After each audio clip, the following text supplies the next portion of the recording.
You're watching Experience Comic Culture and Sales. Streaming live daily to Facebook, YouTube, Twitch, and Twitter. 2, 1. Good evening, everyone. Thanks again for coming back to Sketch Up on the Experience. We're 3 days after Christmas, and I needed those days to digest all that food we ate. I hope. Yeah. How about you guys? Getting enough to eat? I'm sure you did. Well, we're also 3 days away from the new year. What do you guys got planned? Tell us about that in the comments. Now, our special guest tonight, it has an amazing story to tell us. We have Xing Xin with us, and he's put out his series, Xymphonic Versus, without any crowdfunding and has been very successful. We're going to hear about his remarkable story, how companies have turned him down cold and flat, but are now hounding him at the door to do something with him. In the works, he's got an anime TV series. He's got toys and all sorts of other products. We're going to find out everything that's happening with that. Plus, tonight, we've got 9 auctions of Mog's work that we've marked down up to like 40% off. So you get a chance to bid on those. And plus, we have 3 giveaways from my vault of stashed items when I close my retail doors. Now, you know the drill. Enter #EXP SketchUp to get qualified for that. Now, Louis Bravo is out tonight.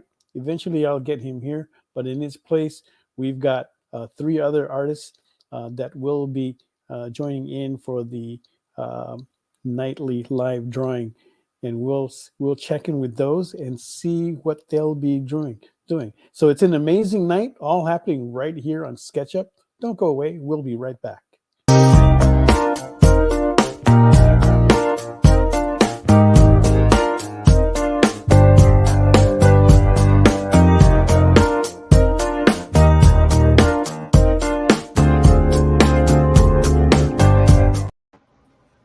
Hey, thanks again for joining us tonight. Do us a favor, hit that follow button, help us increase our followers. By doing so, you continue to help us bring you wonderful content that we have here on The Experience. Shows like the original art experience on Friday nights at 7 p.m. and like on Monday at 5 p.m., Talking Shop with Miss Jen. And also on 5 o'clock on Tuesday, Dan Wickling to get the news update there. Now, our special guest tonight, as I said earlier, is Xing Xin. We will be talking about his amazing hit, Xymphonic Versus. How are you doing today, Xing? I'm good. How about you? Can you hear? Okay, good. We're good to hear that, and we'll get back to it in a moment. Mel. Now, Mog, yeah. Mel. Yes.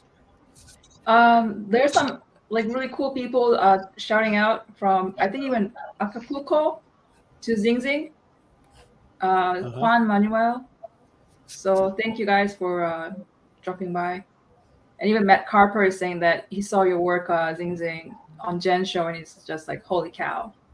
So. You're very kind. Thank you. Okay, thank you, Mog, for pointing those out. We're glad to have those people here with us tonight. Thank you again for joining us. Now, as I was saying, Mog isn't drawing tonight, but we've got 3 wonderful artists that will be live drawing tonight. And we'll first up, we have Stephen Yu, hailing from the Bay Area. Stephen, tell us a little bit about yourself and what you'll be drawing tonight. Yeah, I'm a comic book artist. My graphic novel is called Joan, and tonight I am going to be working on a rendition of The Monkey King. Okay, and the starting bid on that is going to be $75, folks, okay? So keep your eye on that.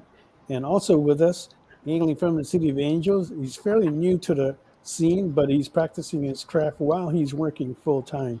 Tell us a little bit about yourself, Mr. Sean Lenahan. Hi, I'm Sean Lenahan. I mostly do a bunch of like robot mecha Gundam art, but over the time I've sort of been burnt out on it. So tonight I'm drawing Lakshmi, which I hope I'm saying that right. It's a Hindu goddess of beauty and abundance. But yeah, I'm excited to be here. I really love you guys, hanging out with you guys at the con. So I'm totally all about this right now. Thanks. Great. And also, Sean has been generous enough that he's donated not donated, but he's contributed to the giveaways. So you will have a chance to win his art book, which is called, what was it called again, Sean? Moon Age Daydream. Yeah, Moon Age Daydream. Right. It's the second one in a series, and yeah, I just like making a lot of esoteric stuff right now, so I wanted to put out that sketchbook, and, Right, and I'll put like a drawing on the inside, and also a sticker with it, There and you signed and whatnot. Right, and then if you can give us a look at some of Wow. the artwork that could be in there, JD. And there is over 40 pages of art in that book. So that is I want worth that book. worth getting. Okay, there you go. And there's a little preview of that Wow. work there too. Okay. So nice. All right. Very Beautiful. nice. Thanks. God. Wow. Okay.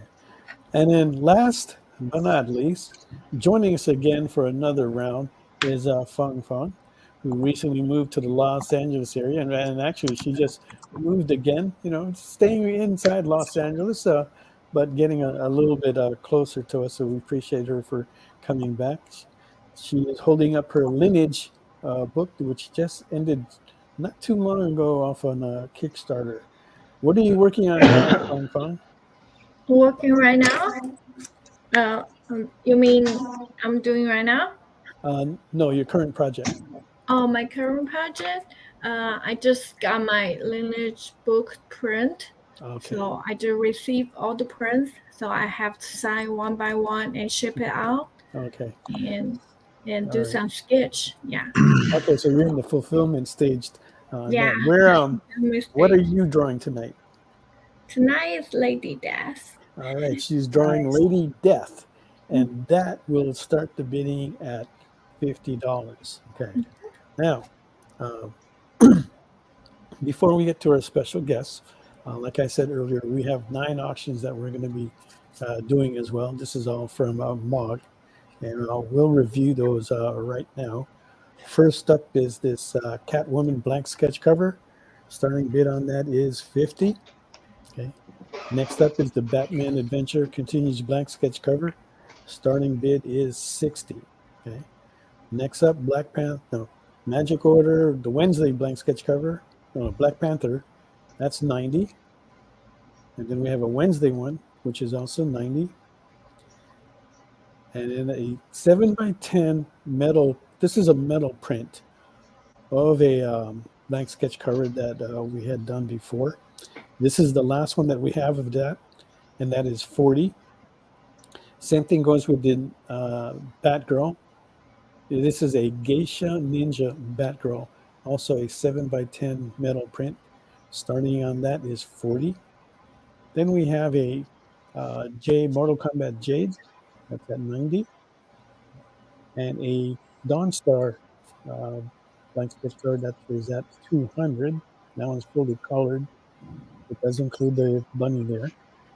And then last, the WandaVision blank sketch card. That's going to start at $150. That's that low for you guys. Okay. All right. So if you want to bid on any of those, just say so in the comments. And we're looking at in the comments. I see that we have Steve Vendetta. Thank you, Matt Carper, who says hi, you can. And we have Philip Bryan. Stephen B is in the house. Kenneth Bird. Thank you all you guys for coming in. And I see Juan Manuel is there as well. All right. Okay. So Xing Xin has done something that not a lot of people have done out there. He's put out an incredible piece of artwork in his series called Xymphonic Versus. And he's done this all without Kickstarter or any crowdfunding campaign. Xing Xin, can you tell us how that came to be? Thanks for having me on. It's nice to meet the new artists. It's good to see you again, Mog. It's been a while. Yeah. Yeah. So I created Xymphonic Versus 30 years ago, and it was originally called Destiny, and then like a year into it, I changed the title,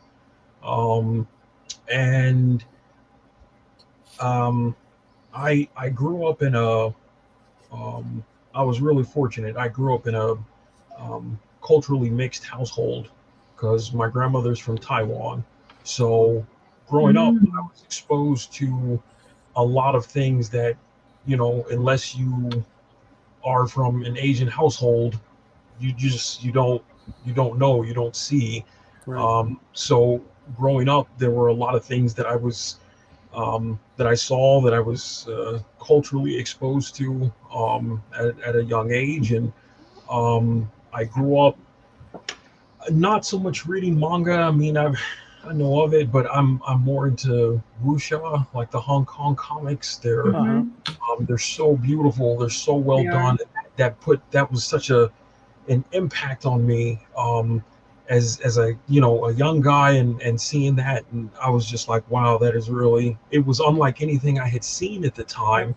And so that for me is where I started digging to learn about art and character design, and then of course, other really amazing art masters from all over, people like Hong Tae Kim and Tetsuya Nomura, and, I mean, Tony Wong, and it's just so many talented people. And so um, I I just kept refining the learning process. And back then, there wasn't social media, there wasn't crowdfunding, all these things that exist today. I mean, it wasn't back there like then, the internet, all this stuff. And so it was tough. And I used to see a lot of independent books from creators, but they normally wouldn't make it past one or two issues. Comics used to be like old school wrestling, in the sense of, unless you knew somebody who was in, or you were related to somebody that was like in a territory, it was very hard to get in and get those big kind of ticket spots. And and so then I kept working on my series. And I love fantasy and mythology, and just growing up, I mean, just all of those types of things. And so I wanted to just tell the story that I wanted to tell. And the days turned into weeks, turned into months, turned into years, turned into decades, literally, to bring the vision to life, to refine it, to really kind of try to create this really unique world that just kind of is beholden to itself. And then I started trying to get it submitted to publishers, and I was doing a lot of shows back then. And like some of the first shows I went to, I mean, the top attendance for shows back then, some of them, it was like 500 people, 800 people. It wasn't like today, you get hundreds and hundreds of thousands of people. I remember all that. Yeah, it was so different, and it was it was so much fun. I had a lot of great time. But I was green as the Emerald City. And back then there was no print on demand, so it wasn't like today where I could get copies, and I could so I had to make the copies myself by printing the pages in sets of 4 and stapling them and trimming them myself. And they look so bad. I still have the original copies, and I mean, they look so terrible. It's so awful. But it's just, that's how it is. And so then years went by, and then I was like, well, I want to start submitting it to publishers. And so I started, and the first 5 rejections hurt, and then I felt really bad. But then I was like, well, I'll just keep trying. And so I kept sending submissions, and then the years kind of went on. And to date, actually I got rejected by another publisher a month ago. And so that makes 174 rejections. And the reason why I still like try to find a publishing avenue is because, yeah, there's a lot of things that have happened with the series. Right, it's a lot of work and things that I never thought would happen. I never thought, it would kind of turn into what it has. That took me by surprise. The feedback from readers, and but it's tough when it's just you. Yeah. Doing everything. It's difficult. So it was like, okay, who are these companies that I would love to work with, and the main thing from what I have found, why people are like always, I guess, saying no, is because, of course, Xymphonic Versus doesn't look like a Western style book by any stretch of the imagination. No. It is really just its own thing, and it's it's my take on wuxia and the Baroque and the Rococo and all these different kind of things that I really love and enjoy, and yet no one wanted to take a chance on it. And then I just decided, well, I'll just start self-publishing it. And so I did, and books sold out, and then they sold out, and then they sold out again and more. And next thing I know, here we are today, and the Xymphonic Versus is at 6,005 physical sales.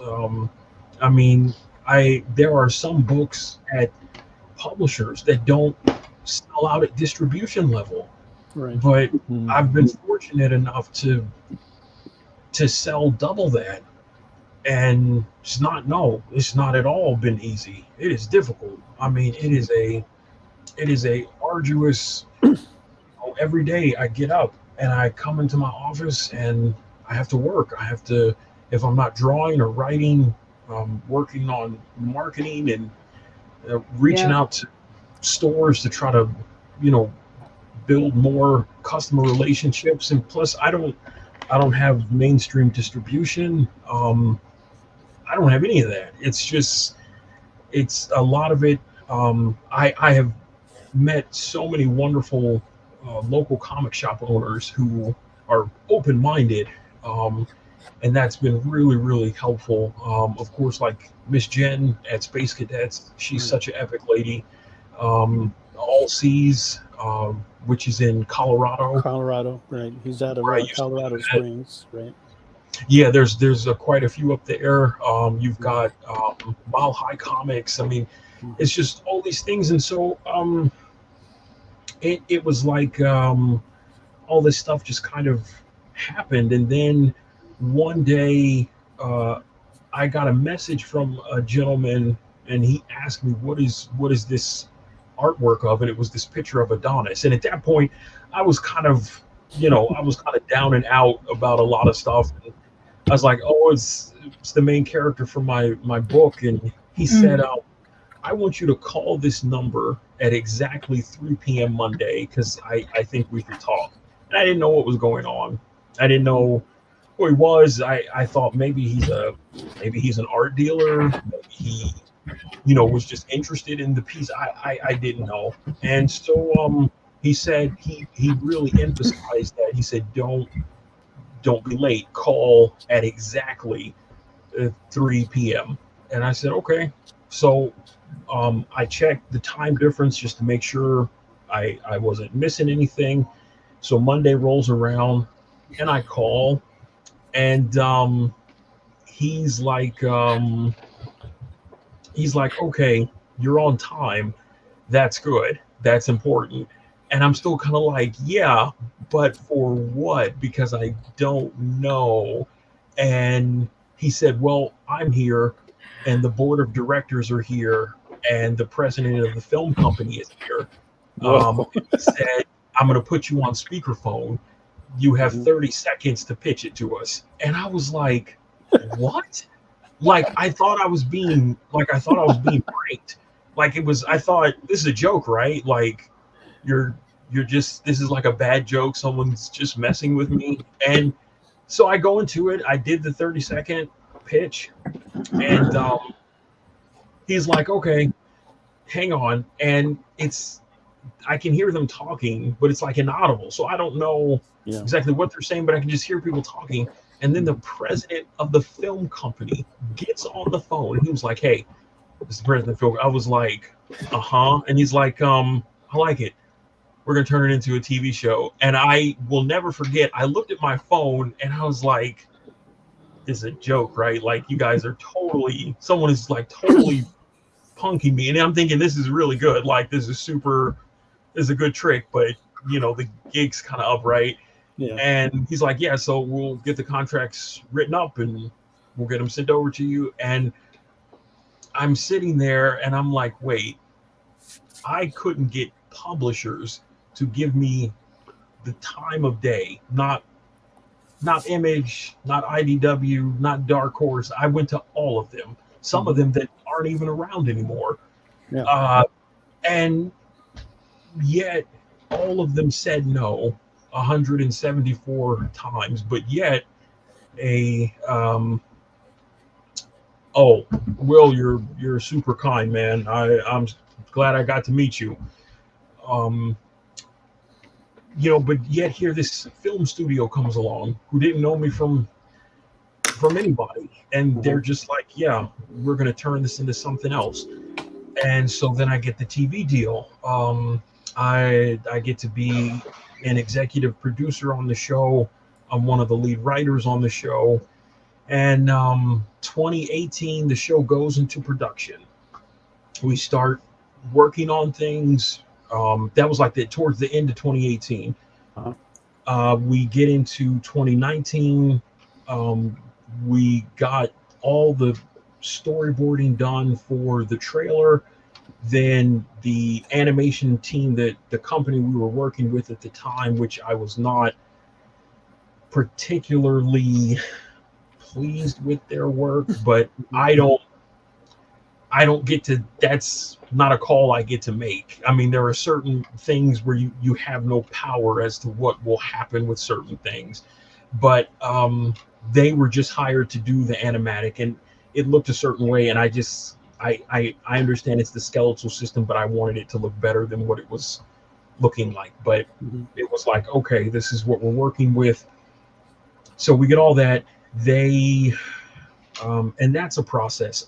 Everything. It's such a long it is never this thing that just happens overnight and boom, and then you get instant, finished product. I wish, but no. So we get that done.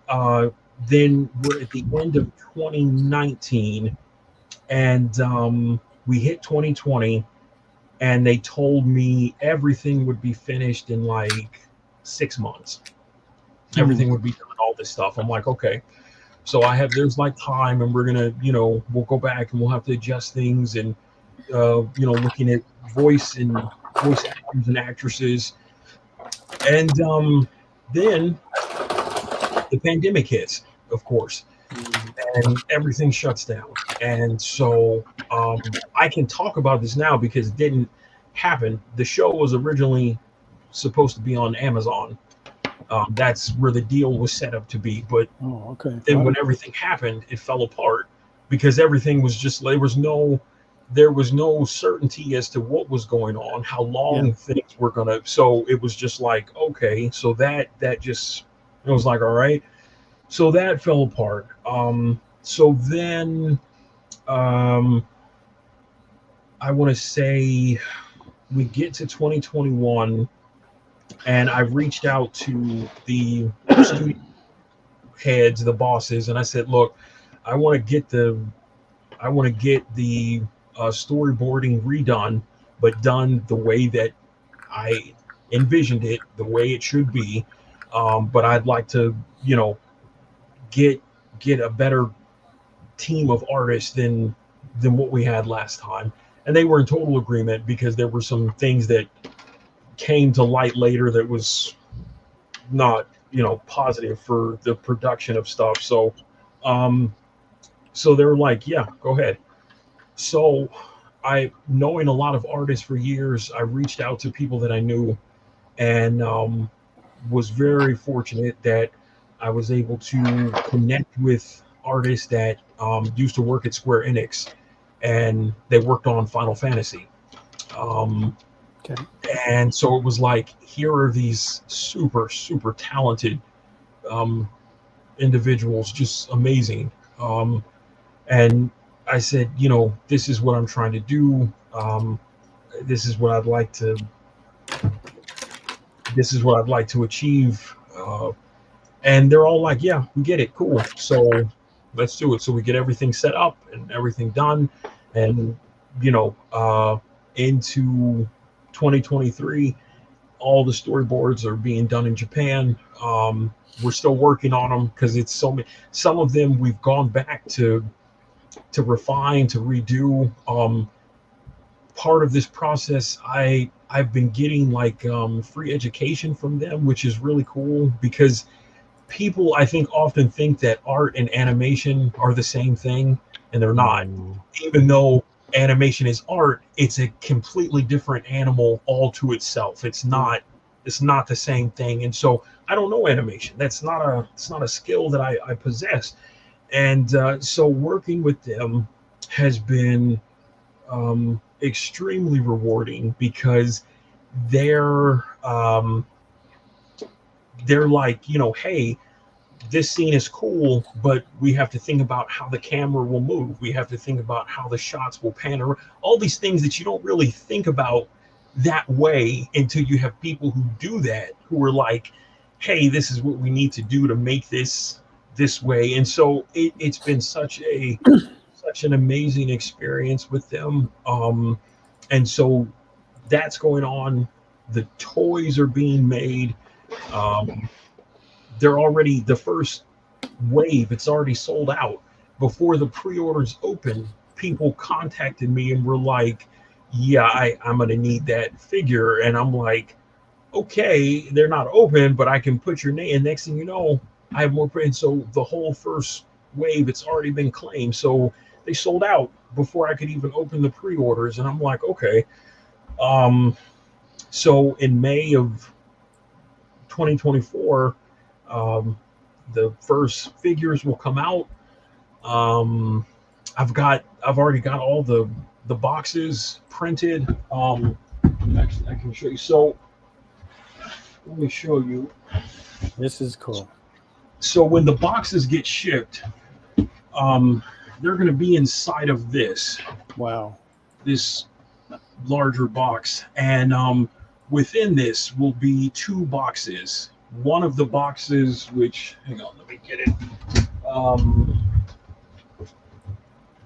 So this is the one that will hold the figure, and it will have like blister packaging and protective foam, like all this stuff in there to securely ship it. It opens here, but it will be sealed from the front. And there's art, printed on all sides. So that one will be in there. And this is an action figure? Yeah. Mm-hmm. Yeah. What is this, like 9-inch? No, more like Play Arts Kai, like 11 inches. Oh. Yeah, they're, because I always am like, those are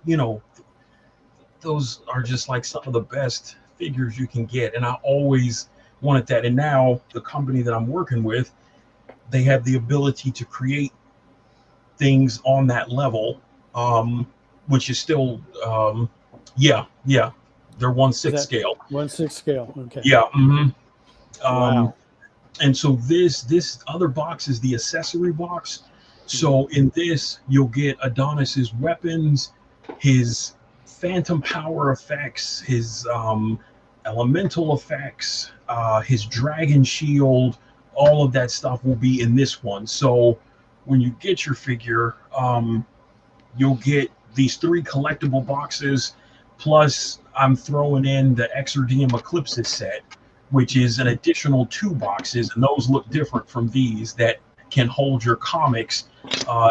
It's another box this shape. That's oh wait, I have hang on. Oh, sorry. Wait. And this is how you step it up in the toy biz.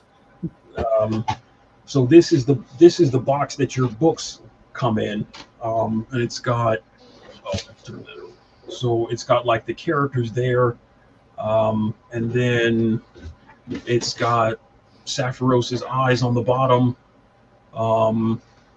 and Adonis is on the side with the company logo. So your books come in this, and then this is inside another box, and when everything is packaged, each box goes into a box that goes into a box into the final box with like corner protectors, and I use soundproof foam packing, and so it to ensure that when it gets there it's in perfect condition. It's not damaged by any means, so people can have something that's durable, that lasts, that kind of thing. So this is where it's how much is this going to set us back? Yeah, so each figure retails for $199.99, and it's I'm still getting the shipping worked out, but the shipping will probably be like $25, maybe $30. So I mean, all together, with the weapons and everything, accessories, like the accessories with everything, it will probably be like maybe $230, $240. Okay. For one figure, but it includes all of you get all the boxes, that. You get the figures, you get the you get everything. And I'm already getting. We have to get the first set finished, and then there's an additional set being that's being made. Better than I mean, what stores are you going to be getting this into? Are they going to hit the retail stores at all, or are these just going to be specially ordered online?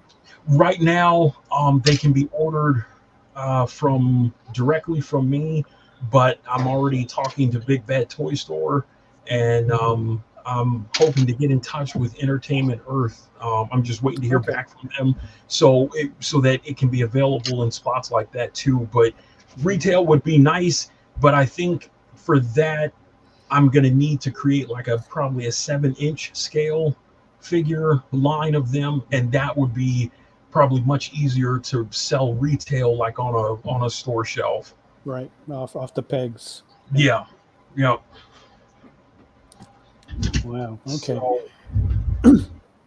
I want to say hi to Nick. Thanks for dropping by. He's telling everybody to hit that thumbs up button, which I did earlier after the break. So that's a great reminder. Make sure you tune into his show on Fridays at 7 p.m., the Original Art Show, also here on The Experience. I want to go over a few other things, some of the comments that we got. Let's see if I can get to that here. William K. Holland said, some people may not want to take a chance because it is such a unique for this side of the world. Think about anime in the 80s versus now. And it's true, because your style, like you were talking about earlier, is so unique and different. It has, I think I had described it before when we first met you. It is like a Baroque rock and roll style. There is so much to see and try to understand it. And I think that's one of the things that captures us, is that it is challenging to look at the artwork as well as it is to admire it, right? Because it gets us to think, okay, what am I looking at here? What is exactly here? Okay, your colors are very bright, they're very eye-catching, and it draws that attention. But the publishers and all that, they want something. They're looking something to fit in their mold of what has been successful, and seeing something new like yours, Xing, just didn't fit that mold. And I think that was the reason why a lot of them missed the boat. But that's not what's happening now, because we see that a lot of people are like knocking on your doors trying to see how they can get in on that action there. Yeah, that it's funny. I think about now, I mean, I've had like big, really well-known names from Image, from DC, from people from IDW giving their thumbs up. But then it went a step farther. I've had Santa Monica Studio. I've had actors and actresses from shows like the film Spiral, The Handmaid's Tale, a game designer at Blizzard Entertainment. I mean, just all these people who were at these really unique things. And I thought, for people, when you have the brilliant minds of these men and women, these artists and writers and directors at some of these major companies that have successfully sold and created things that people enjoy from around the world, and they're telling me I'm doing it the right way. And it was just kind of like, wow, that felt it's a humbling experience, but it felt good to know, okay, I'm not maybe crazy the way that it's been kind of perpetrated to be, because I'm trying to do something different. I thought the point of being creative was to create new things. That's the point. Yes, I get the need to draw things that are already established. A lot of people like to do the superhero thing. They try to get at these deals at the big two, and I get that. It's a steady paycheck. It's it talks and it proves that your art and skill is at a level that is clearly professional. And so I totally get that. But at the same time, this idea to think outside the box, literally, it's almost like, why not try that more? Why not try to develop something different? And so, like you said, I think that, Mel, you're right on. I mean, a lot of the problem is that I think sometimes they're not able to grasp what it. I had a publisher from a very well-known company tell me, I showed him my submission, I sent it in, and he emailed me back, and we talked back and forth a bit, and he said, he said, I'd like to have a phone call. I said, sure. So we got on the phone, we talked, and he was very nice, but he said, I have to be honest. He said, I don't even understand how you think of these things. And I thought, but you're the publisher at a comic book company. How are you not thinking of something beyond this? It's just like, wait. You may not be the artist, but you should be creatively thinking laterally. You should be saying, hey, I have this idea, what we can do to present, to do this, to do that. But they, I don't know, it's just different. So it resonates with people who it resonates with. Yeah, it is. Right. Even as me, as a retailer for, I don't know, like 18 plus years, right? And I'm looking through that previews book, and there's like so much things that are going on, new artists, new books. I have to make a decision as to what I'm going to order. And it's going to be based on what I see there and in the information, right? And I got nothing else to go on. There's no previous track record or anything. Yeah. Right? There's no way to forecast that order. So I just have to take a guess.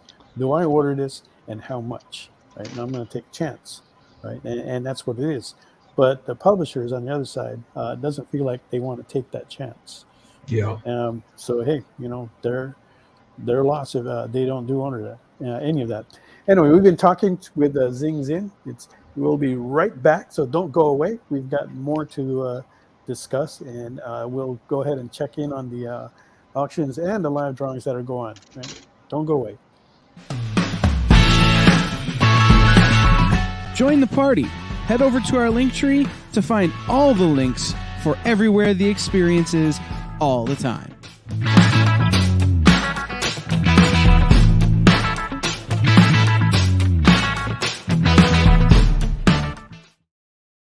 Xymphonic Versus, Nocturne's Romance.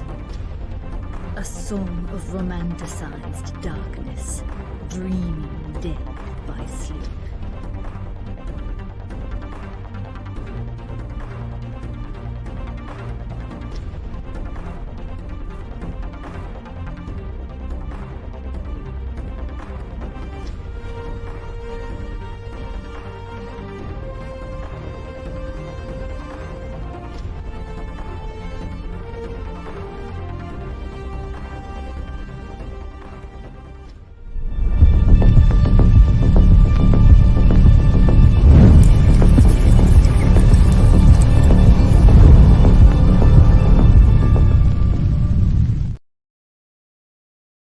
To be continued. 3 little words that hold the secret to the next great story. 3 words that will thrill you, confound you, give life to new possibilities. Every variation of To Be Continued is a promise of adventure, a promise of excitement, a promise of unseen wonders and unexplored worlds, a promise that every issue you read makes you a part of a never-ending journey, and behind every page there will be an unopened door waiting for you. This story to be continued at your local comic book shop. Visit comicshoplocator.com today.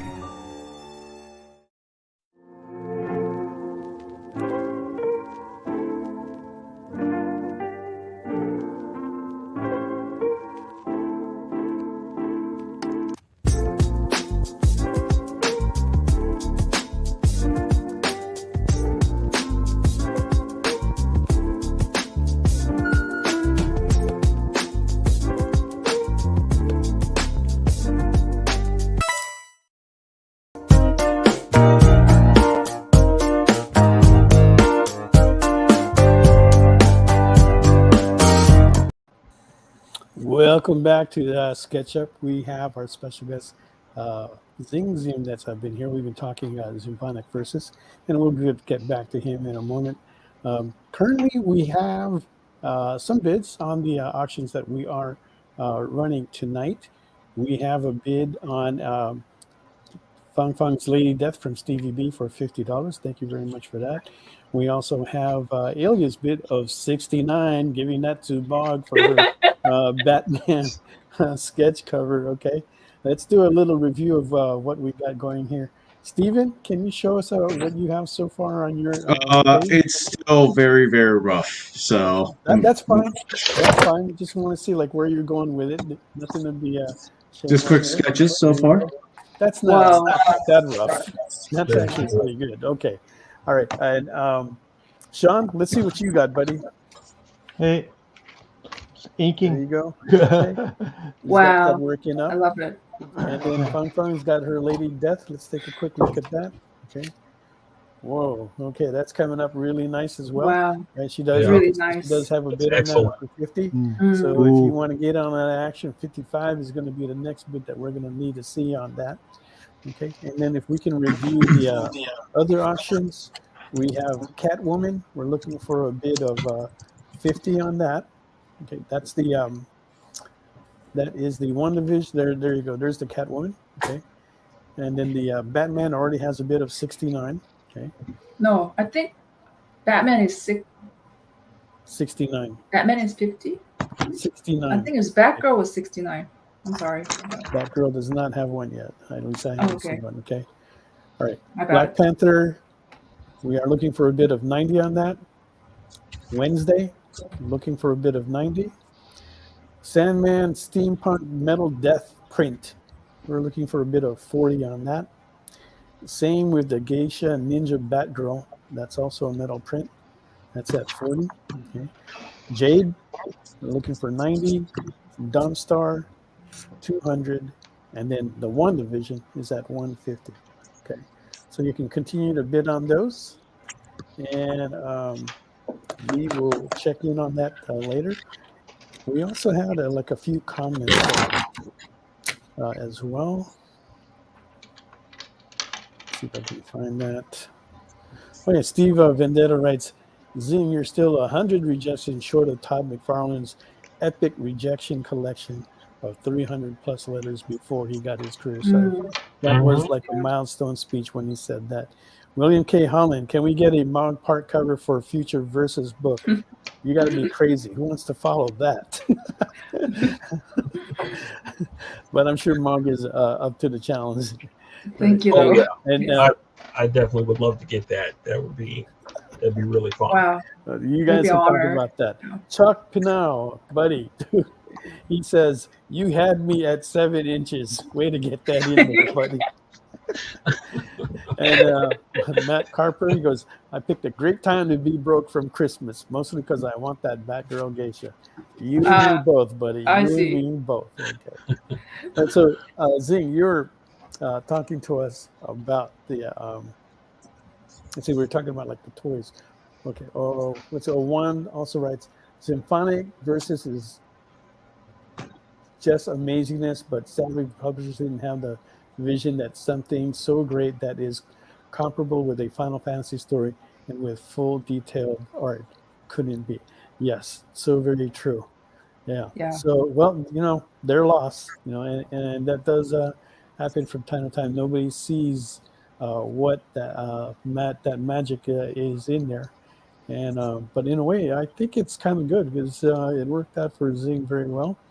He was able to get it out there successfully on his own. And what that does is that it not only is that a great story for him, but it's a great story for us. It gives the rest of us hope, that we'll have our shot, we'll have our chance, and it does keep it going. Because every time I hear his story and I listen to him speak, it's just inspirational to hear that, and it just motivates me. Yeah. So I have a question for. Sorry, what, Sean? Oh was no, it you? no. Oh no, go ahead. Oh, I have a question for Xing Xin. So, throughout the years, it's not like you had a sudden rise. Like, it was years of a lot of rejection. What do you have to, I'm sure you have a lot to say about rejection. People rejected. Oh, I'm sorry, Mog. I couldn't hear the last part of that. Oh, do you have any message to for people who deals with rejection because you are, Okay, yeah. I mean, does it suck? Yes, it does. It is unfortunate.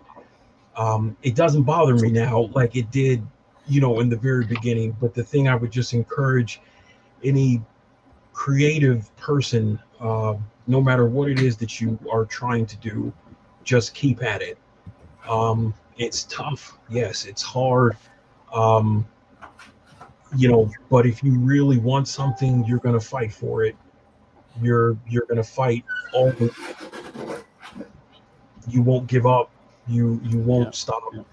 There are times, where you feel burnt out. You feel you can feel lost. Especially when you're so determined to want to be able to get this out and share it with people, and it can it can feel like it can take the wind out of you.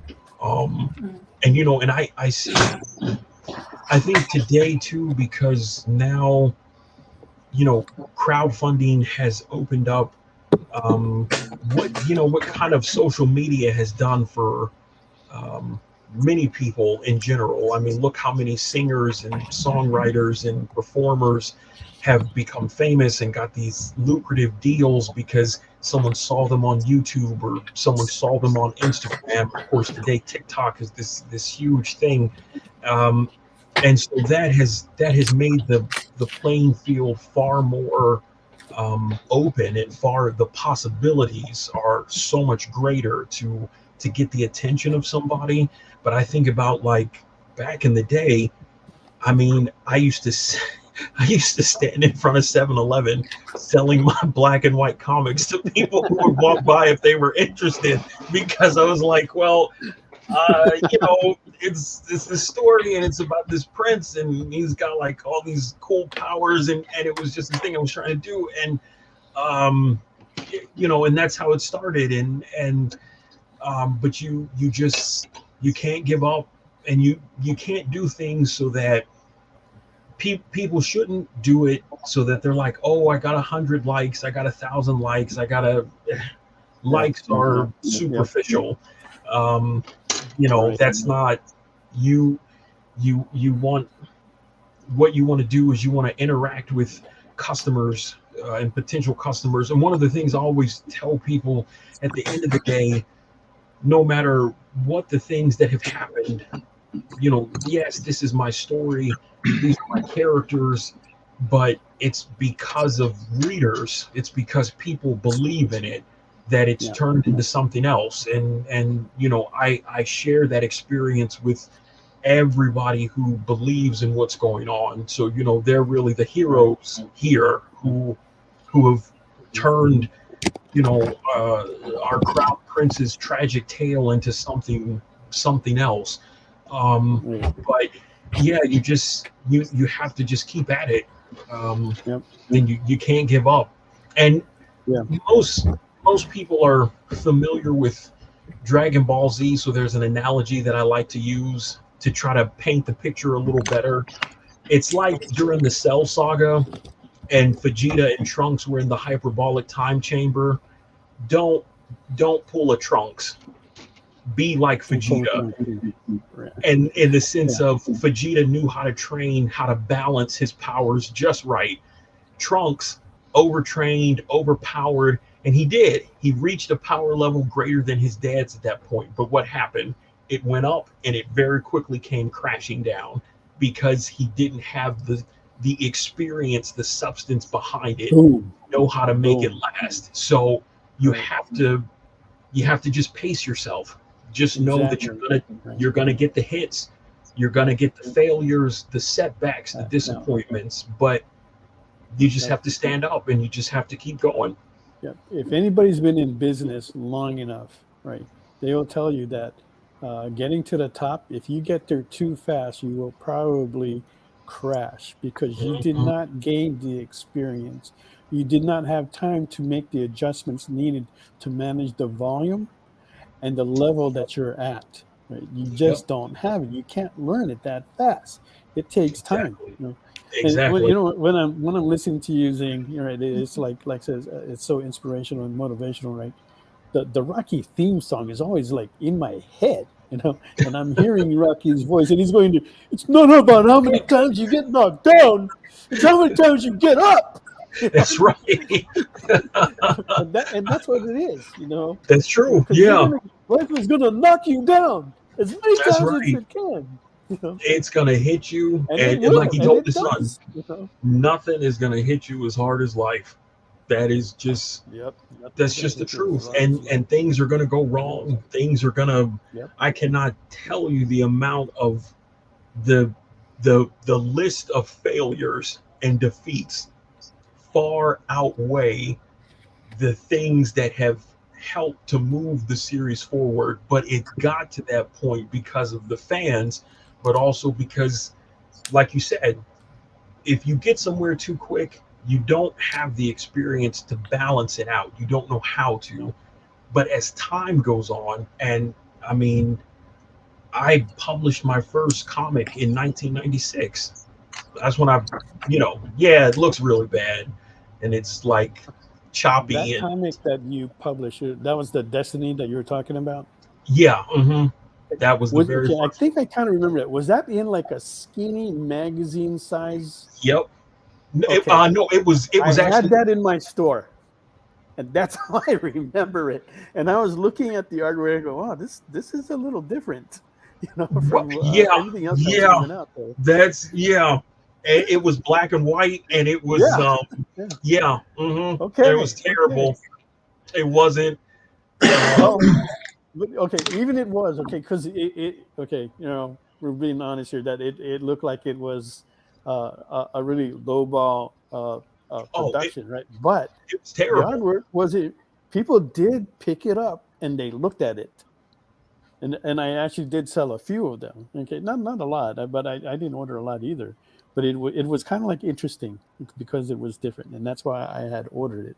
And the story seemed a little bit out there as well, but it was kind of like fascinating to look at it. But I didn't put the connection that was you until you mentioned it. Because hey, wait a minute.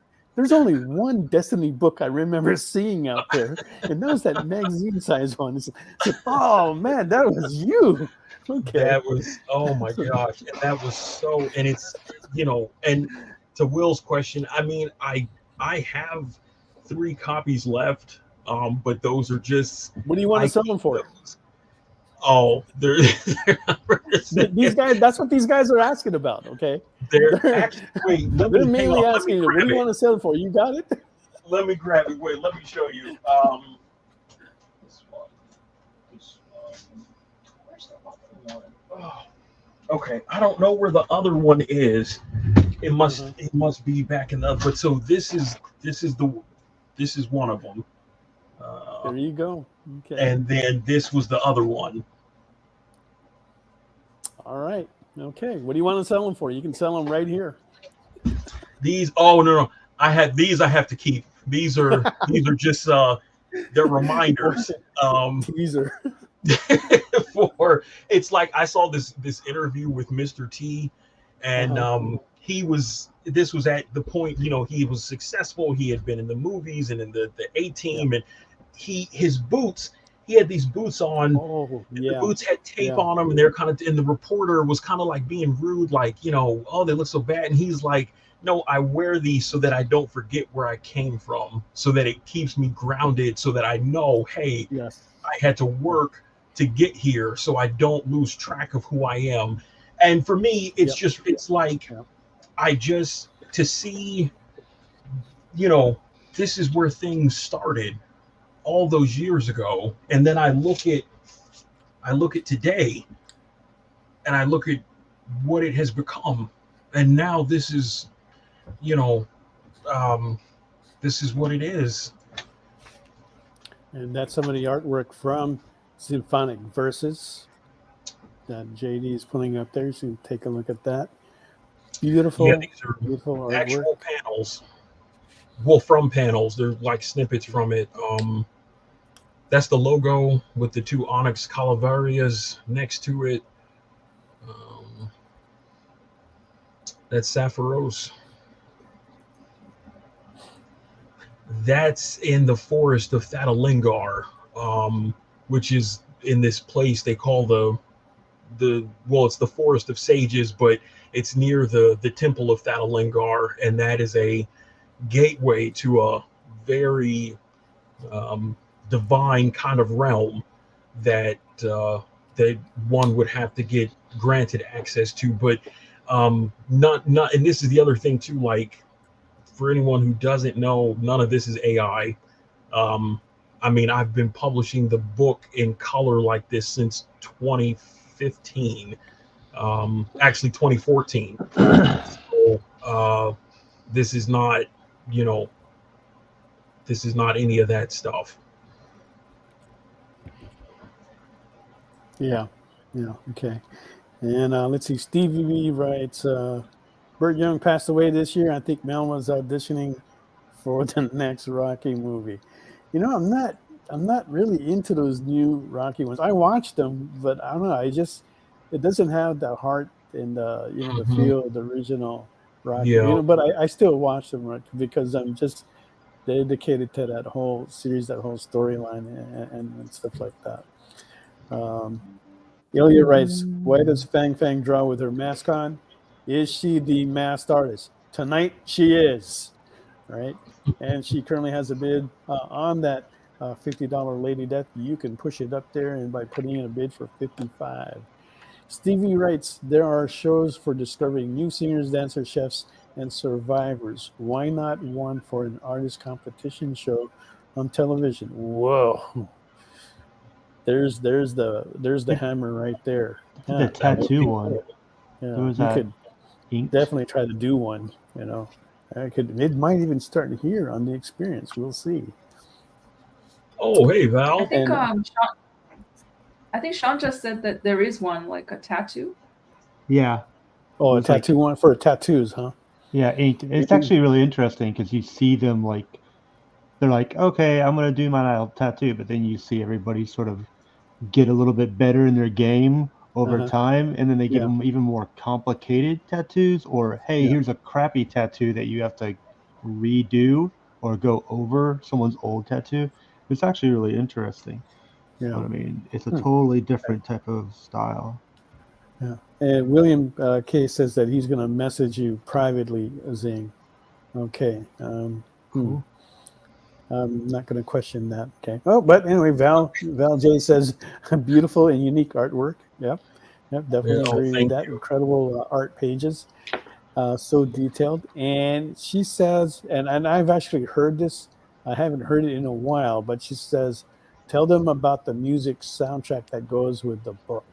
It matches the artwork for sure. Oh, yeah. So I always wanted to have like a soundtrack for, for the series, even before it was published. I mean, those were things I was trying to, I always wrote about that I wanted to do, and I wanted to get done. I didn't think it would ever happen. And then in 2010, maybe 2011, I met a composer, really, really talented guy, because we were part of the same Castlevania fan group.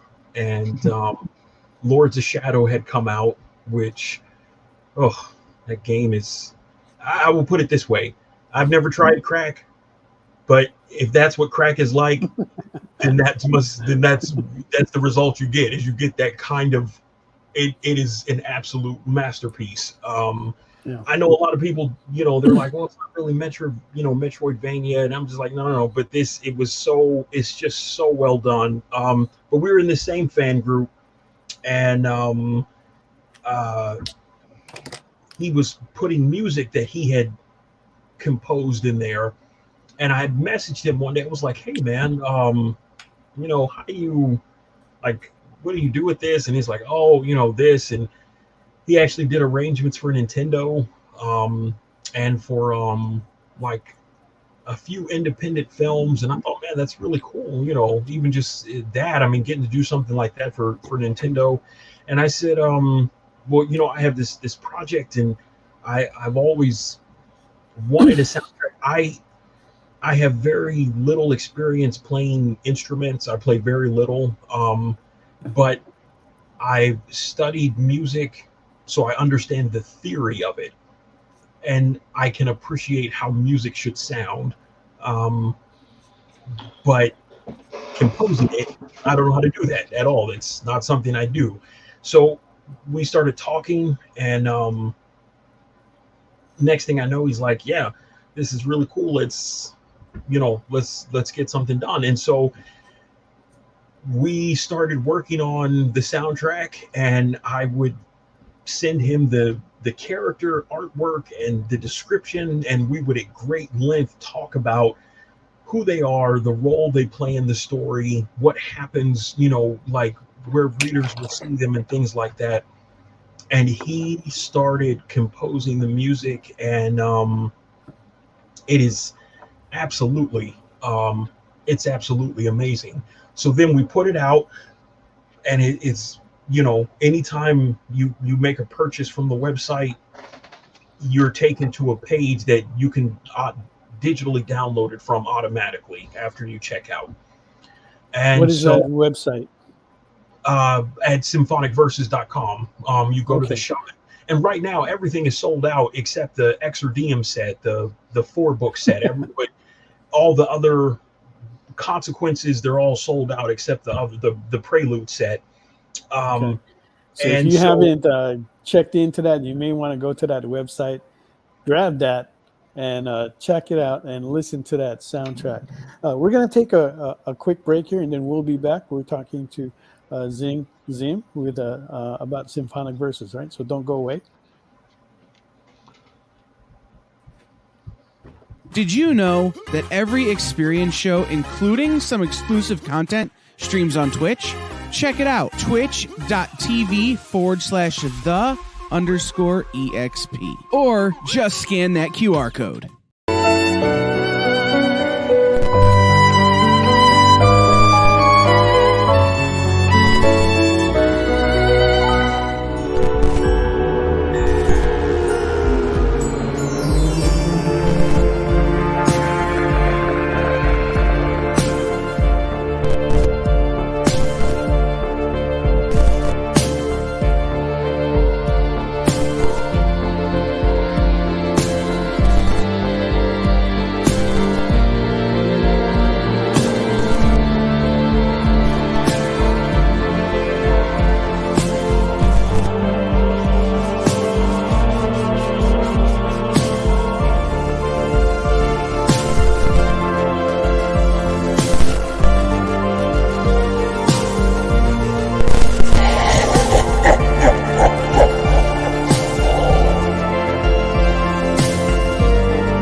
Welcome back, everyone. Thanks again for joining us here on SketchUp.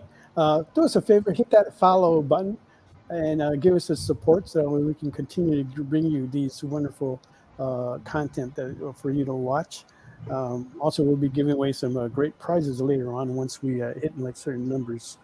And don't forget to enter in #EXP SketchUp for your chance to win one of 4 giveaways that we're going to do later on tonight. Okay. We're gonna do. There's a lot to review here, so we'll see if we can get through these real quickly. We will start with the live drawings. Stephen, if you can show us again what you have going on so far. Here we go, and this is the Monkey King, and there's quite a bit on there. That's looking pretty big. What size is that?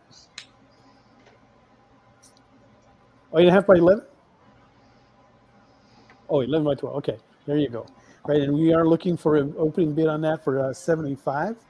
And then we also have Sean Lenahan. Hello. This is the Indian goddess Lakshma, right? Yep. And we are looking for a bid of 75 on that. Look at all that detail on there, guys. What size sheet is that? This is 10.5 by 14. 14? And Yeah. 0.75. Yeah, it's so pretty much like a 11 by 15. Yeah, it's pretty big. All right, pretty big, and he's looking for a bid of $50 to start on that, guys. A lot of detail there. Don't let that go by. And then last but not least, Fang has a bid of 50 on her Lady Death. Let's take a look at that. Oh, she's working in some black and white rendering there. Very nice. That's looking very nicely. Right, and what size is that on Fang? Let me check the book. Looks like I want to say it's an 11 by 14 as well. You see the number there? I'm going to guess it's like 11 by 14. Okay, so we currently just have a bid on Lady Death is at 50, right, on the live drawings. And then we've got the other auctions. We'll review that now, starting with the Catwoman, right? And we are looking for a bid on that for 50. And the Batman has already a bid from Ilya at 69. And we're looking for a bid of 90 on the Black Panther. The same thing on Wednesday. Look for that series to be coming back in 2024. So you can jump at that now. Steampunk Lady Death is looking for an opening bid of 40. Same with the Geisha Ninja Batgirl, also a 7 by 10 metal print. Looking for a bid of 40 on that as well. Jade, black and white sketch, looking for an opening bid of 90 on that. $200 on Dawnstar with the little rabbit. And WandaVision, we're looking for 150 on that. Okay, there you have it. And going back to our special guest we have is Xymphonic Versus creator, Mr. Xing Xin, who has sold over 6,000 copies without any crowdfunding on that. All right, Xing. I just wanted to say real quick, like I seen all the artwork. It's like it's so cool. I always love seeing the, it's like I think we all like to see the kind of the behind the scenes where you kind of see the magic being made. And I love Mog. I love the Catwoman cover because it's like that's what cats do. They just put their butt like everywhere, like right in the camera. They walk past you. They just, and it's like, wow, thanks, I'm here. And they did. So it's just, I was like, yeah, that's what they do. That's fitting. Yeah. The attitude, right? Yeah. Very much the attitude. Yeah. Mm-hmm. Right. And if you guys haven't checked into it, Xymphonic Versus Nocturne's Romance is a dark love story about ominous creatures, old Prince Adonis. About ominous centuries-old Prince Adonis, who traverses his world in search of a foreboding power. As he will be forced to choose between two evils, and the woman he loves embarking on a quest of passion and horror. Wow. Okay. And that's, yeah, I mean, I think one of the things too that's important, I'm not saying that you can't learn how to do certain things from a comic, but I think it's important, if you're fortunate enough to be able to write and to draw, because some people only do one or the other. Not everyone does both, and I'm fortunate that I do both. So I do the writing and the drawing, and you have to just keep constantly trying to find new ways to keep refining what you do, because you never know. I don't know anything. I just keep trying to understand what I'm trying to do at the moment, and that's kind of it. But I think it's important that you actually study literary works.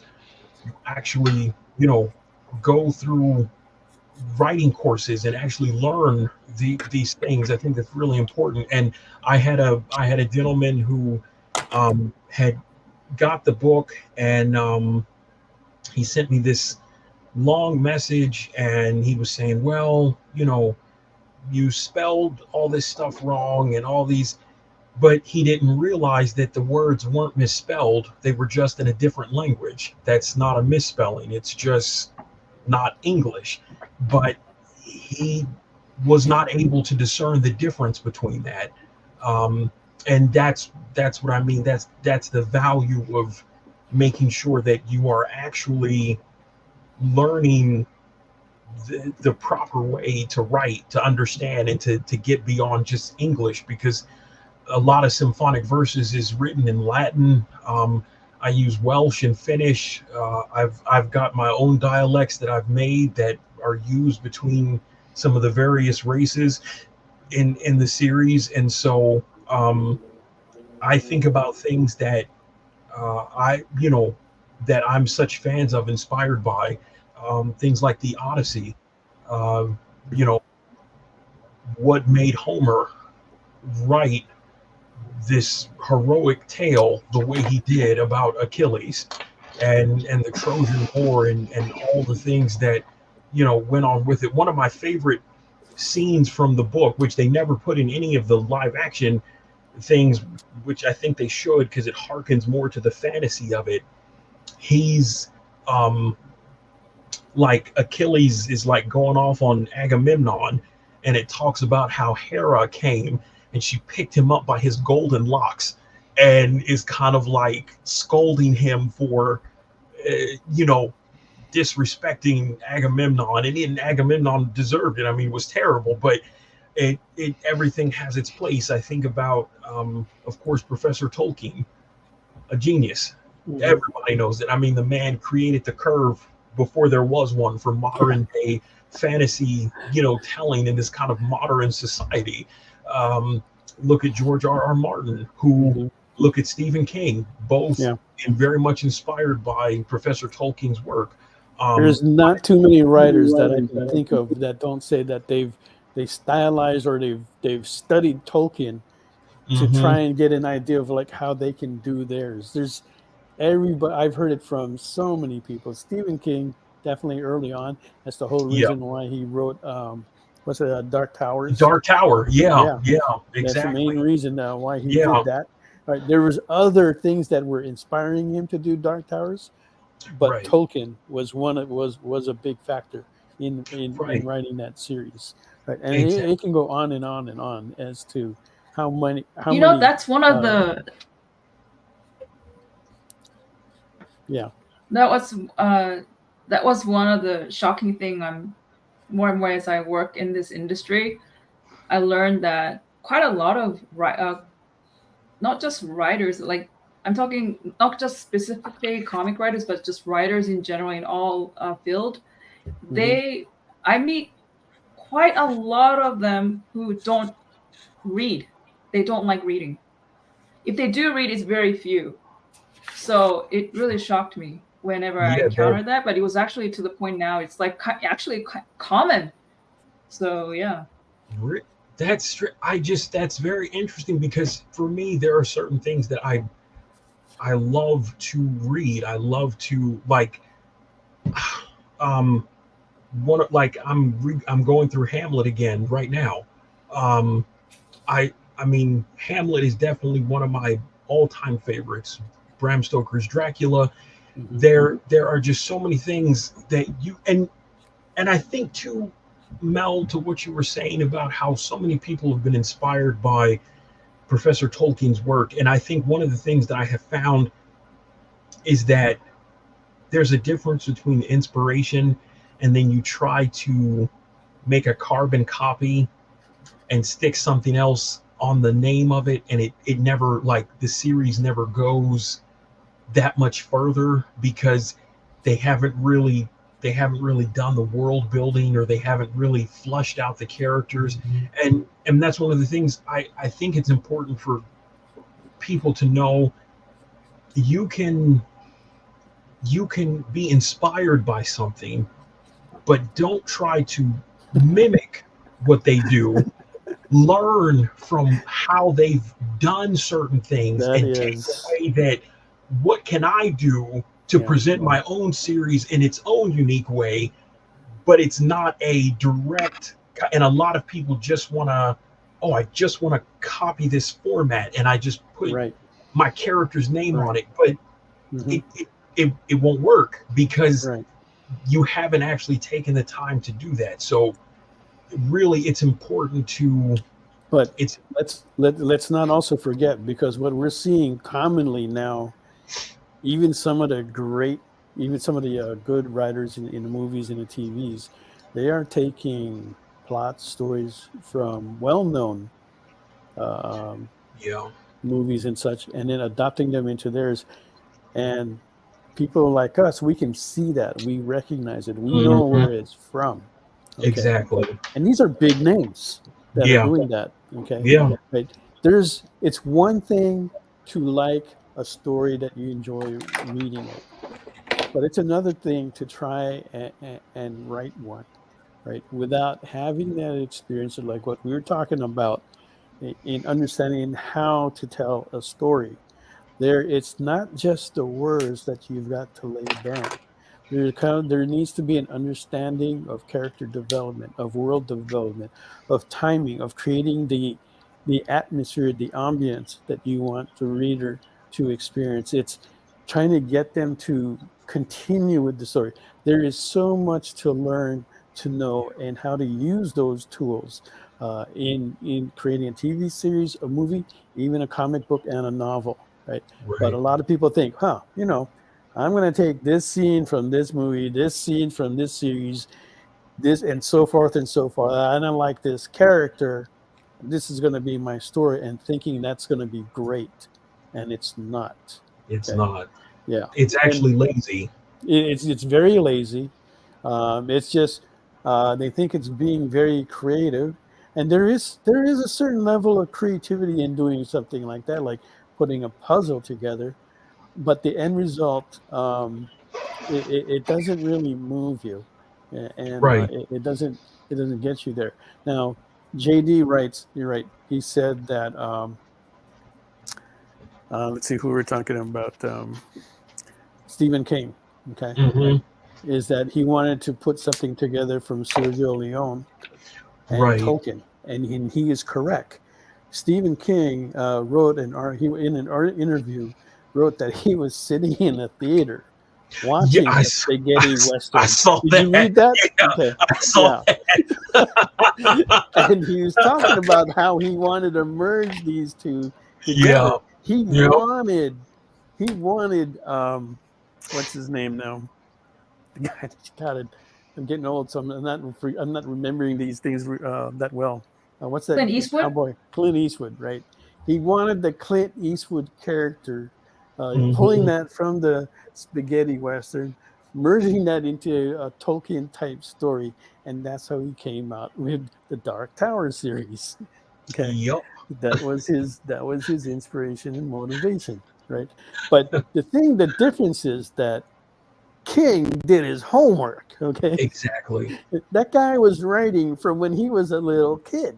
Okay, Exactly. being picked on and bullied, because I think that's what allowed him to get through his days through that younger age, where he just didn't know how to get along with it. He escaped into that world of his that he was creating on his own at that age. That's admirable right now. Yeah. and then started making money on it, impressing his mom, who was raising him alone. Right? Should pull that article up. It's a great story to read.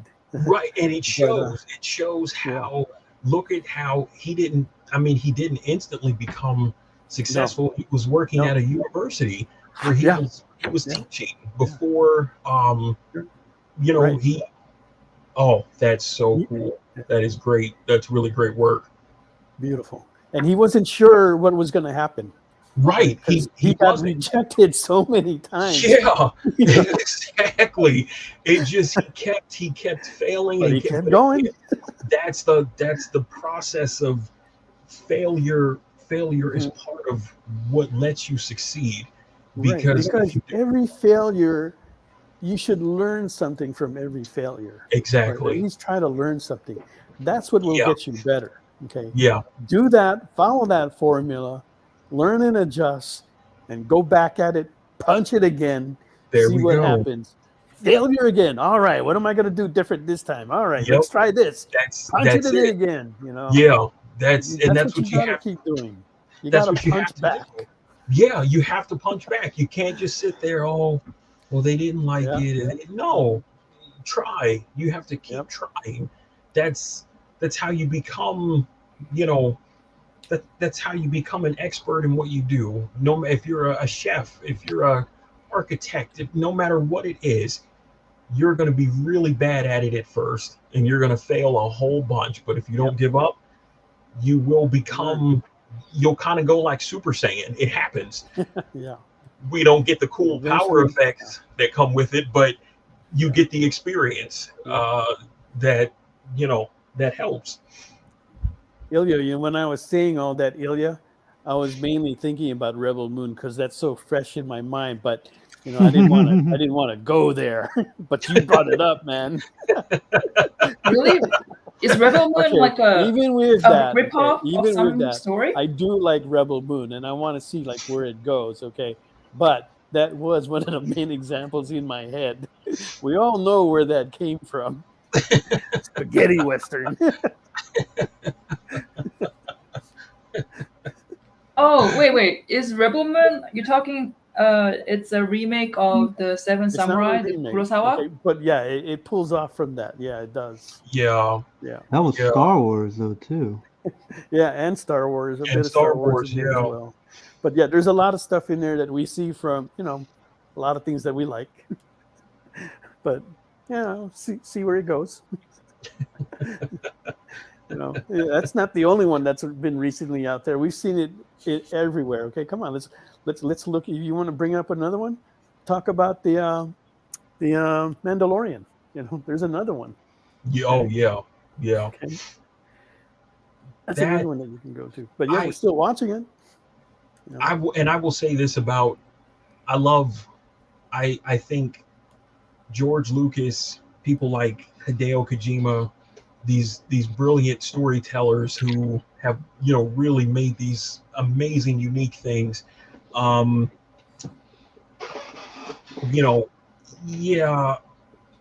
mean, they made the sequel trilogy. I did not personally like it because it's the sequel trilogy, The Witcher, The Wheel of Time, Rings of Power. They all are kind of suffering from the same effect, which is you have these showrunners who think that they're smarter than the person who created it. And that's the problem. And in this case, yes, Professor Tolkien is gone. His son, Christopher, has passed away. But there are other experts of Tolkien's work, really, really good ones who know the lore so well. that they should have been brought in as consultants, but they weren't. Some of them were, but then they were fired. Right, they were right in the beginning, but that when I heard that, I said, see, that right there, that tells me that this is going to be a problem, because that I remember I saw an interview with Kathleen Kennedy and J.J. Abrams, and she laughed and she said, every day we come to set and we ask, what would George do? And it's like, well, he's still alive. You could actually ask him, but they chose not. They chose to think that they knew better than the man who made a pop culture phenom that changed everything. And instead of them saying, hey, let's listen, what are your ideas? Even if they would have said, well, we might go different here and there, but we want to respect what you kind of laid down before it. But what do? They decide to let every director do whatever they want. They've now admitted what we've all known. There was no plan. And sadly, they had a chance to make what could have been the greatest sequel trilogy in film history. And it was financially successful, but it failed as a successor to what came before it. That's where it failed, because it wasn't good storytelling. That's not how you tell that kind of story. That's not how you. And I listened to a lot of the interviews that Lucasfilm people do, and these things that they do at like Star Wars Celebration, and I sometimes just shake my head, because I'm like, where is this stuff coming from? Like, what? But these are people who probably weren't Star Wars fans until Lucasfilm wanted to hire them to do some of these things. And so it's and a lot of the things I've heard a lot is people say, well, if you don't like the sequel trilogy, it's because you don't like a powerful woman character, and you don't like, and it's like, now I can't speak for everyone, but for most people that I know, it has nothing to do with the fact that the main character was a female. Our problem is that you wrote her so badly, you didn't develop her character the way that you would with a character where it's like, oh my gosh, I'm so connected to, we see what they're going through, what they're suffering through. You know, the way they've altered stuff about how the Force works, and even you take Rings of Power. I think it is a great travesty what they did to Galadriel. Galadriel, we know she's powerful. We know that she's wise.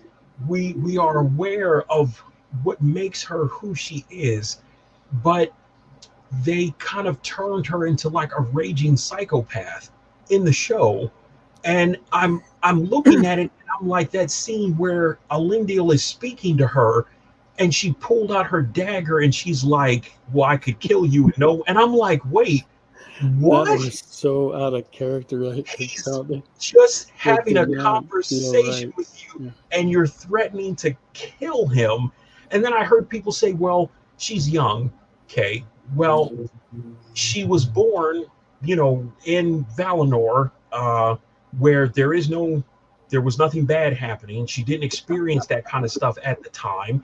It's not till they left and they went, to fight Morgoth and the War of Wrath and all that stuff that was going on. But it's like you're trying to make it seem like she's a victim of, but a victim of what? Yeah, exactly. A victim of what? They had such a good life there. Right. It's like she had such a crazy. She wouldn't know to rage out like that. Right. That's not so their I'm way. Like, what is the victim of what? That's what I don't understand. Then when they had her, just everything, I was disappointed, because I thought, man, here's a chance to really make something amazing that will just blow people's minds and be this really great thing. But like Sean said, when they said that the consultants were fired, right then I was like, that's not good. That's bad. Right. Now they just announced that the second season, which is coming out next summer, is going to be more focused on Mordor and Sauron. So it sounds like they're going to go back and try to stick more to canon, but we won't know for sure until we get to watch that.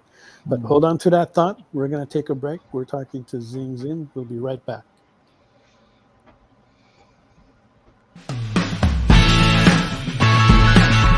Join the party. Head over to our link tree to find all the links for everywhere the experience is all the time.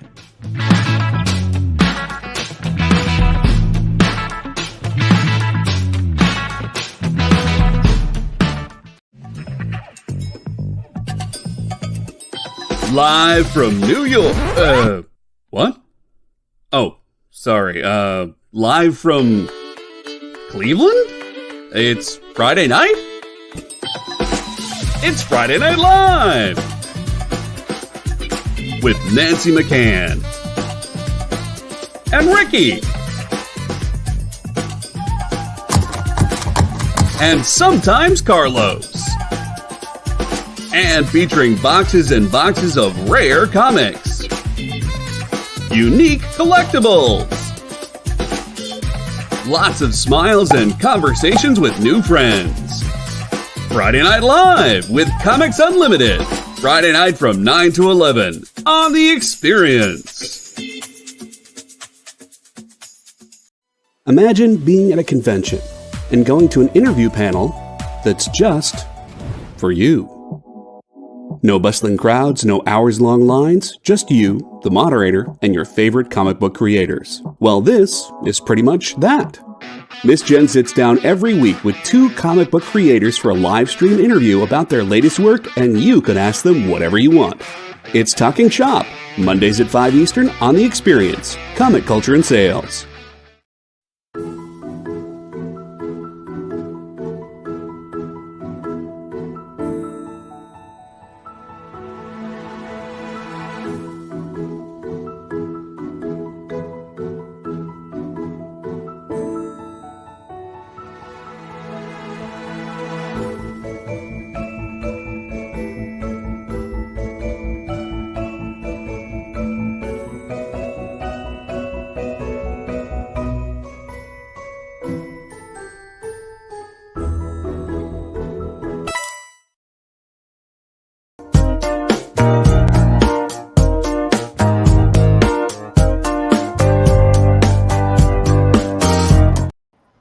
Welcome back to SketchUp on The Experience.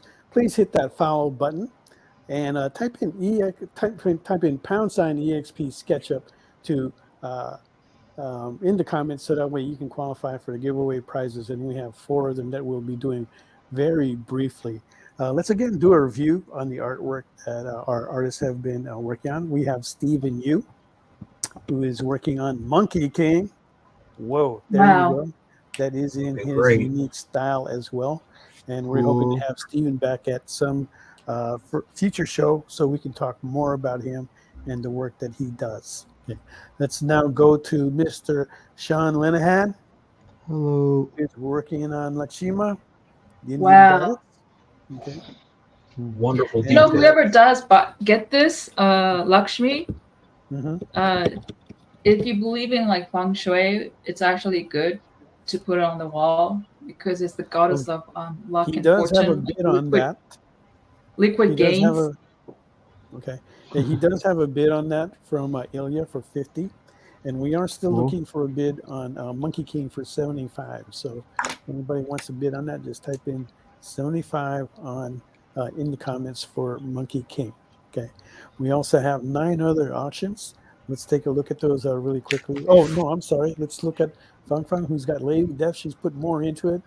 That currently has a bid of very nice 55 from Val. NJ, thank you very much for that. Okay. And she's working up a little more on that, so we're looking for the next bid on that for 60. All right, so here we have is the Catwoman sketch cover, looking for a bid of 50 on that. The Batman sketch cover has a bid from Ilya for 69. Looking for 90 on Black Panther. There you go. And looking also for 90 on Wednesday. Look for that series to come back next year, shortly. And Steampunk Lady Death metal print. We have a bid of $40 on that from Val.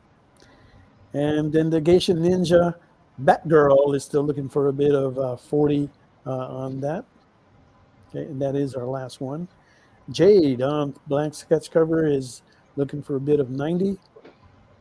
$200 on the Dawn Star, and $150 on the WandaVision. So if you want to bid on any of those, just go ahead and put those on the comments.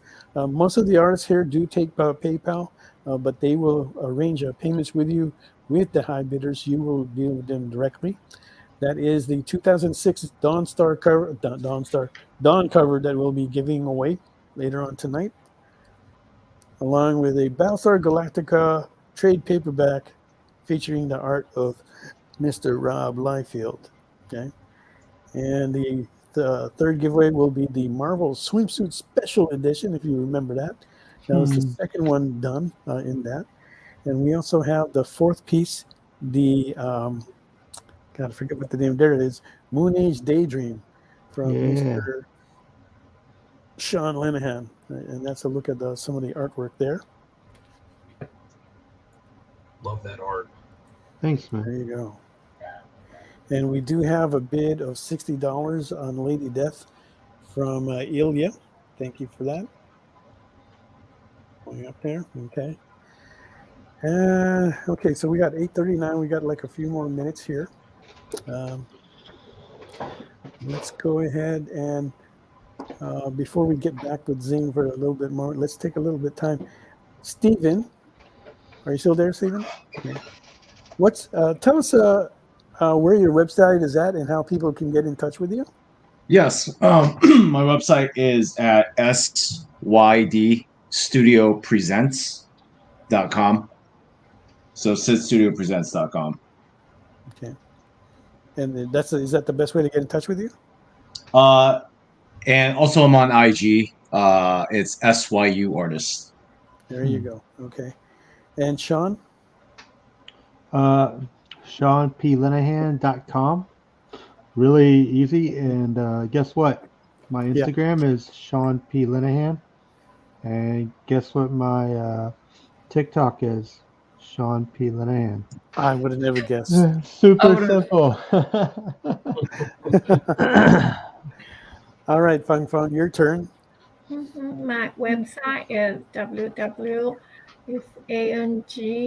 Okay. fanart.net. Let me check it again. Yes. FANGART.net. That's my website. I'm also on IG, Ilifang, YILI.FANG. Okay, very good. All right. You can also easily find her on Facebook as Fang Fang. Okay? Yes. Right. And then Mr. Xing Xin. What is the best way for people to get in touch with you and your website? One more time, please, sir. The website is xymphonic.versus.com.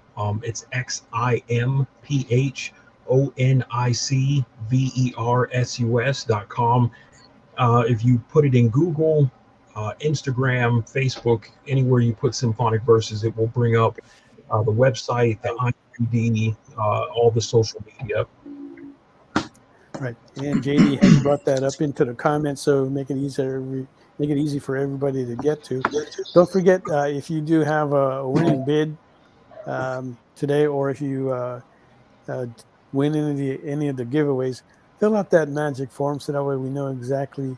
We can match it up with what we have. Make sure that we're getting the items that everybody has going to be paying for. Okay, so we do have like a few more minutes. Go ahead and place those bids. We are still looking for 75 on the Monkey King, on Steven's unique style. So yes, I'm going to do one. Actually, hardcover editions are coming next year. There you go. Yeah, you know what's funny, Ilya, is that there's actually a character in the story with that name in book 2. Mortis meets her in the land of Mortis and Village. Very interesting, Stevie B. He writes, Sean's drawing would make a great logo for a Wendy's in India. Great design work. Hey. And Stephen Dead is asking, R6 Tofu Assassin, is that you, Mel? I don't think so. Who that is, I don't know. And Ilya writes, no beef in India. Does that mean I get a comp copy? Ha! Yeah, but I was actually the word Lakshmi, lucky, luck, is derived from the goddess, the name. Yeah. It's amazing how like the word like originates from so far, like some place far, and then isn't that fascinating? Yeah. There's so many things like that in life too. It's really odd. And what I was gonna ask you, Sean, is when you draw, like in at least where I'm from, in the Far East, whenever an artist is asked to do a deity, like draw a deity or create a statue of a deity, they want to be as pure as possible. So what they do is pure. Oh, pure. So the guy, like if it's a guy or a woman, whatever, they have to like cleanse themselves, not like abstain from sex, like meat or anything. Pure thoughts, pure intentions, as much as possible. So Sean, I hope you're clean right now. I did do meditation today. It was that's excellent. Kriya yoga. And with the chakras and everything, I've been getting into that for not because of drawing this or just a personal thing, a journey onto like chilling out, right? So. Oh, you're not joking? I'm not joking. Yeah. Oh. Yeah. I did that during lunch or after lunch today. Right, it was actually a workout. Minutes and we'll probably do the drawing for the giveaway. So if you haven't yet, put in #EXP SketchUp to get you qualified and bona fide. Okay. God of Thunder, Ilya. Dreams art looks clean, unlike someone else. Yeah. My art is really dirty, so. That's a good one, Steve. Steve writes, Ilya, if a vegetarian quarrels with you, do they have a beef? Ha ha ha ha. Oh, these guys are getting funny tonight. I love it. Yeah. Steve is very good at that. Where is the Yeah. So Xing, we only got like a few more minutes, but what do you got planned that's coming up in 2024? The toy line and a few of the spin-off series for Xymphonic Versus. No, that's correct. I did see that posting that you had some new spin-off series. It sounded like you had more than one. What are we talking here? Yeah, we've got there's quite a few that I've had, and a lot of these things I've had for years, but I was just focused on I just want to get the mainline story kind of up to speed and moving with everything, because then as you introduce other parts of it and other characters, it's a little easier to accept, because the main storyline is people are already familiar with it. So then you can move into other stories and other things that happen in the world. But how many do you have working titles for them already? Oh yeah. Oh, I mean, I've spent over the years. I can tell you offhand, there's more than a dozen of them. What's the first one that you're going to be coming out with? So the first one is going to be Xymphonic Versus Harpstrings of Fate, which is a Sapphirose standalone series. It's a mini series, but it's about her and the events of where it starts and where it ends. It intersects with the first consequence 1, when she meets Adonis. So those first few issues lead into what happens that night, and then of course them meeting and that really important conversation that they have that sets the tone for the rest of the series. Wow. Okay. Fantastic. And you guys heard that first, so we'll be looking for that. And around when did you expecting to launch that again? I say that launch like it's going to be a campaign, but it's not. No, I don't have the exact date yet, but it will be 2024, maybe the summertime. Okay. I'm just trying to. The next big thing is the first set of the toys, and then after that, then I'll because I've already got the artist who's doing it, and he's amazing, really talented. So he'll, he's doing great work, and I can't wait for people to see it. Plus, it's nice to have someone else drawing for a while. I don't have to do it. I like, it's like, here, you can do that stuff because my plate's already full over here. So so that helps. That does help a lot. When you're a one-man team doing everything, okay, because not only, guys, you have to think about this, right? This is not just, doing art, right? There's a business side of this that has to be addressed as well, right? Yep. And that takes up a lot of time. Oh, yeah. And it takes about just as long to learn as well, because you do not want the federal or the state to be knocking at your door. Exactly. Yeah. I've been through that 3 times. Trust me, you don't want it to happen to you. It is. When I moved from Colorado to here 2 years ago, I get here, I move the business, the amount of taxes and fees that I had to pay to reset up what I already owned, just in a different location, and they nickel and dime you for everything they can. It's just, it's like, that's you talk about a fight. That's a fight, okay? Yeah. You don't, just because they're the government, don't let them bully you, right? Mm-hmm. Do your research, find out what you need to do. Understand it as best you can. Now they've got a hotline, or there's always somebody that you can call to get verification. Always get it in writing as well. I do recommend that. And make your play. But don't let them bully you, okay? Because they'll hit you as much as they can. They'll try. They tried to hit me with something like 16,000. Okay, the very first time that they came knocking. Oh, that is crazy. But I got out of that. Not all of it, but I didn't pay close to what they were asking. That's for sure. That's good. Yeah, because and JD writes, that's what they mean when they say small businesses are the backbone of the economy. They mean small business failing drives the economy, and he's right? Because what do they say about what's that percentage of businesses that fail within the first 5 years? If you can make it through the 5, you've got a chance of surviving and thriving. Yeah. And then it's still an uphill battle even from there. It still is, it doesn't just go away. It's just so many things. Yeah. So while you're fending off these companies that are trying to take advantage of you, you've also got the government knocking at your door, and they're knocking on 2 different levels to try and not just knock the door, but knock you down. Exactly. Yep. It's just, and it's every day. Like I said, every day I have to, I come in my office and I work, and the distribution only if you're paid, but you can get it like, so it's sold out on Amazon. It is at Walmart. You can get copies from Walmart. And then there are certain comic shops that have it,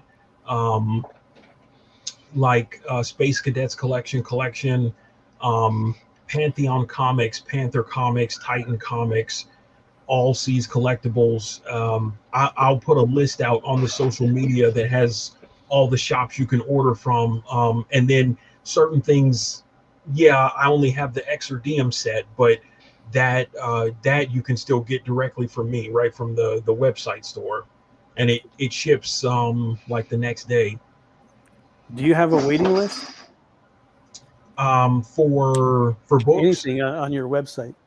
No. Well, the only thing that would be the wait list right now would be the figures. For the figures, okay. Yeah. All right, guys. We're at 8:52. We've got a few minutes left. So JD, let's roll the wheel.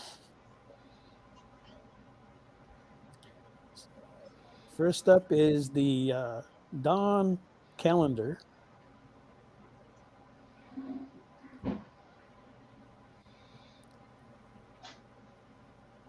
And that's William K. Holland.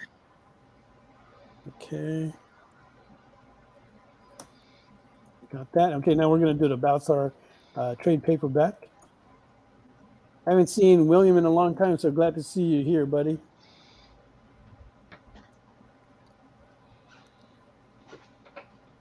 Kenneth Bird gets the trade paperback. And now for the Marvel swimsuit.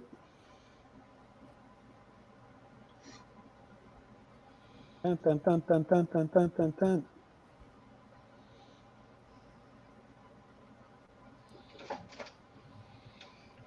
Matt Carper. Congrats. Thank you for coming by, Matt.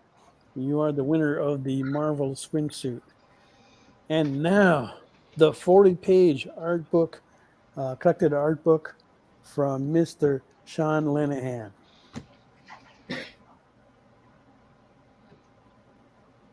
The grand prize for tonight goes to Wow. Will Eiling. Thank you very much for that. Oh. Don't forget, guys, to fill in that magic form. JD will be posting that into the comments very shortly. And I do want to thank everybody for joining us tonight. It's always a pleasure to have you on here. And great for having Xing Xin share his story. Again, we're very, very happy to have him here and give us all this information. And thank you, Fang and Sean and No Steven problem. for joining us. Okay. Yes, And thank you. if we can have one more quick look at your art, if you just hold it up on there on your screen, see where you guys are at. I will be contacting you guys very shortly to give you the information of the high bidder for your items. Okay. Oh, There that you looks go. Monkey King is in color. That's Wow. That's looking I good. love that is awesome. Wow. Nice work. Okay. Very Wow. nice. If you want to make it a bid on that, you can do so really quickly. There's So pretty. the Indian goddess. Okay. Hello.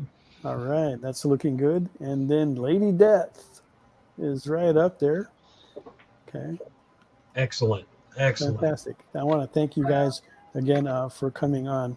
So let me close with this. Do some good out there. Be a Boy Scout and do one thing to help somebody every day. It can be a stranger, someone you know or don't know that needed a helping hand. It can be a real small thing, but means so much to that person. It won't cost you a thing. It's time we stand up for humanity. It's time to change the world we live in, and it starts within us. Thank you guys for joining us. We'll see you next week. Take care. Happy New Year. Thanks so everybody. much. Thanks, guys. Why was Princess Zelda sad after watching a bunch of YouTube videos? She couldn't find the link in the description. We'll stop if you subscribe to our YouTube channel. It's super easy. Click subscribe and click the bell when you do. And thanks for supporting the EXP.